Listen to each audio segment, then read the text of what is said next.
Immaginate di essere a casa, è sera e fuori fa buio, non ci sono neanche le stelle. Il tepore del camino vi sta riscaldando, ma sentite la necessità di uscire un attimo a prendere una boccata d'aria fresca.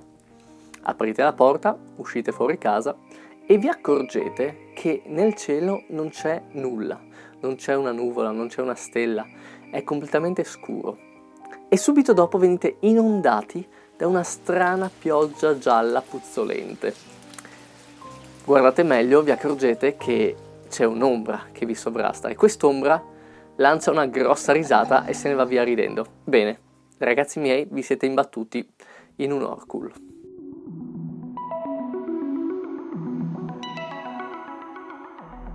Ma che cos'è l'Orcul?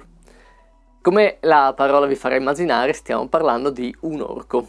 Di orchi ne conosciamo tanti perché tra fiabe, leggende, film, adesso i più famosi probabilmente sono gli orchi del Signore degli Anelli di Tolkien, che però, se non lo sapevate, anche lui ha ripreso da una tradizione popolare. Lui li ha presi dalla tradizione popolare norrena, però bene o male tutta l'Europa ha un po' le stesse tradizioni che si sono mescolate tra di loro.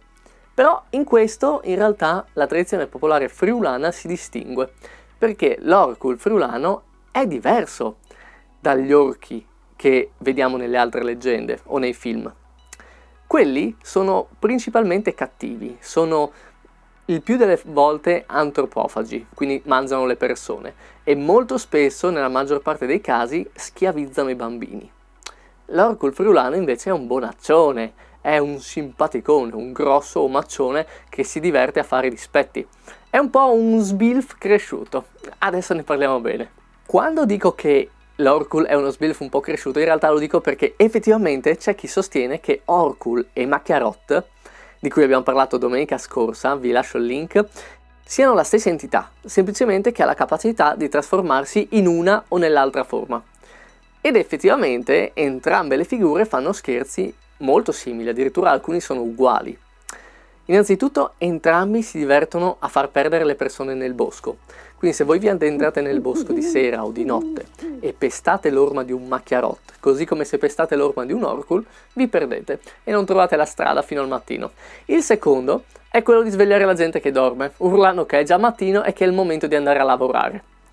Ultimo scherzo che hanno in comune è quello del gomitolo. Vi ricordate il Macchiarot, così come l'Orcul, si trasformano in un gomitolo di lana per farsi raccogliere dalle donne, farsi mettere nel seno o in grembo per farsi portare a casa, per poi uscire ridendo, palpeggiando la donna e scappando via.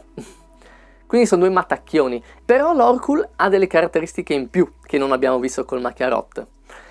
Come trasformazioni si diverte a farne tante, non solo in gomitolo o in Macchiarot, ma gli piace anche trasformarsi in qualche animale, come magari una capra, un asino, per farsi raccogliere dalle persone, farsi portare sul carretto una volta, oggi lo porterebbero in furgone probabilmente, o in macchina, per poi ritornare nella sua stazza normale, far appesantire il carretto o la macchina e procurare un enorme spavento al malcapitato che l'ha trovato, per poi andarsene via ridendo. Non è che gli fa del male, gli vuole solo fare uno scherzo. Un altro scherzo che fa l'Orcul, che è quello per cui è più caratteristico, è appunto la pipì.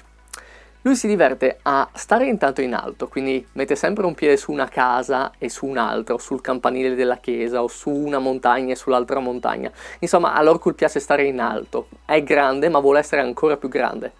E dall'alto, la sera, quando è buio e non si nota bene la sua figura, si diverte a far cadere questa pioggia gialla sulla gente e la gente lo guarda, si spaventa, va a casa a lavarsi e lui come al solito si fa una grossa risata e se ne va via. Questo è lo scherzo tipico dell'Orcul, che potrebbe essere il lascito di una tradizione ancora più antica di quella popolare friulana, in particolare della mitologia greca, che è stato un po' travisato. Allora, ci sono delle teorie secondo le quali l'Orcul derivi direttamente dagli dei dell'antica Grecia. Addirittura potrebbe essere correlato a divinità ancora antecedenti. Perché? Perché col tempo questa, che era una religione, è andata scomparendo. Però le figure mitologiche, che sono appunto gli dei dell'Olimpo, sono restate, si sono modificate, sono diventate miti, leggende, poi si sono trasformate in fiabe, fino a diventare degli esseri grotteschi e quindi a trasformarsi nell'attuale Orkul in Friuli. E quali sono le correlazioni? Per quale motivo c'è questo collegamento? Innanzitutto perché all'Orkul piace stare in alto. Gli dei dell'Olimpo vivevano sopra un monte, ma erano anche raffigurati sia loro sia degli dei precedenti, sempre in piedi sopra qualcosa di grande, sopra bestie enormi, sopra le montagne, quindi un po' come fa l'Orkul. Seconda cosa, questa idea della pioggia di pipì viene collegata a un mito di Zeus che va a fecondare Danae sotto forma di pioggia dorata. E come sapete negli anni, non so se avete mai giocato al telefono senza fili, le parole cambiano, no? Le idee si modificano pian piano e quindi si sta un attimo a trasformare una pioggia dorata in pipì. Queste sono, diciamo, le due cose che collegano maggiormente il nostro carissimo e simpatico Orkul agli dei dell'Olimpo. Pensate un po' a fin dove arriviamo.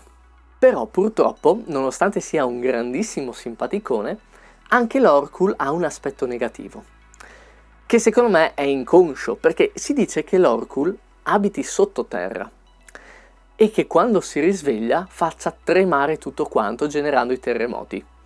Ed effettivamente questo è il motivo per cui il terremoto del 76 è stato chiamato Orkolat, perché si riferisce proprio a questo fatto, a questo tremore che viene generato dal risveglio di un Orkul.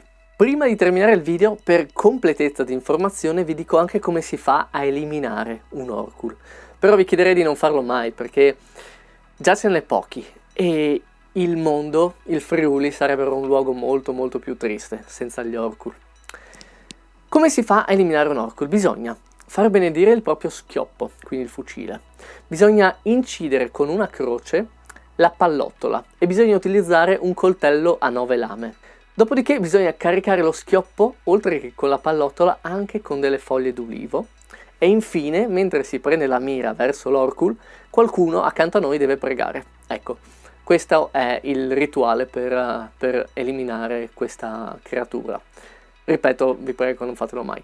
Adesso vi ringrazio, spero che il video vi sia piaciuto, che abbiate delle informazioni interessanti in più e soprattutto che adesso guardiate alle montagne e alle serate buie con altri occhi. Assolutamente facciate magari più attenzione prima di uscire di casa. Se vi è piaciuto il video, ovviamente lasciate un mi piace, iscrivetevi al canale e condividete il video con altre persone, ma soprattutto condividete delle informazioni se ne avete in più. Scrivete pure nei commenti tutto ciò che sapete dell'Orkul. Vi ringrazio tanto e ci vediamo alla prossima creatura leggendaria del Friuli Venezia Giulia. Ciao bellissimi!